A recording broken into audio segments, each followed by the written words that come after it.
Hey there, teachers. It's finally April, and you know what that means? It means it is National Poetry Month. I like to kick off Poetry Month with this fun little book, Chester Van Chime, Who Forgot How to Rhyme.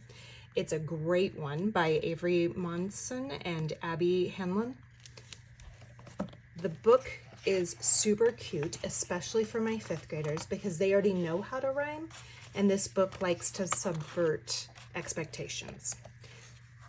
Right away on page 1, we get to my dreaded beginning. I absolutely hate when students start off with "there once was," anything like that. So this book the kids like because it gets to break all of my normal rules. But in this story starter, I like to point out, so there once was a youngster named Chester Van Chime who woke up one day and forgot how to rhyme. So right away, we know who the main character is and what the problem is. Frequently, when our kids start off the stories, they start off with who the character is, and then they do an info dump with a whole bunch of needless information about the character. So with this one, I allow the kids to break this rule only if they immediately follow it with what the problem is. As the book goes on, it starts to subvert those expectations. So it baffled poor Chester. He felt almost queasy to match up two sounds. It has always been so, and then if you pop over here, simple for him. And so the kids, I like to pause at all the ellipses and let the kids shout out what word it should be, and then we read what the author wrote instead. While you're doing this, this is a great time to talk about how and when to use ellipses. Now in this book, they're using it to stretch out that pause more like a page turn, because we literally do have a page here. But knowing when to use that to your advantage, and that we're using that for that delayed gratification, for that pause there that we want our readers to do.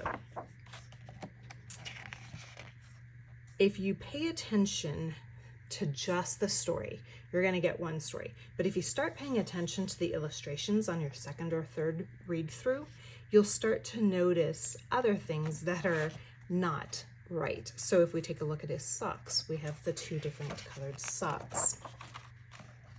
And as you go, you'll see more and more things that just seem silly or out of place. Nothing is quite working for this kiddo. And it gets to a really cute spot where the kids are rhyming. So throughout this, you have lots of great rhymes, both embedded in the pictures and in the words, internal rhymes. But the main rhyme of each page is where they're struggling.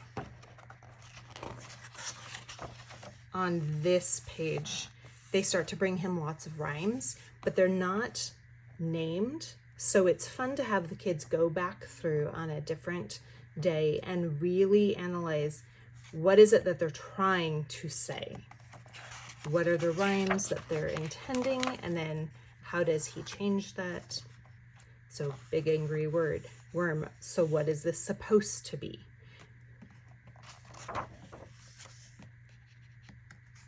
Anyways, so as you go through, this is a story you can keep coming back to over and over and over again.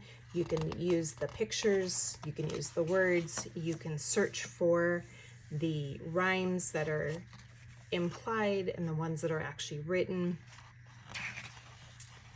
I like all these little ones. Holy moly, Jeepers Creepers. And so by the end of the book, he finally realizes, let me come back a page, that playing with words should be, there's that ellipses again, fun.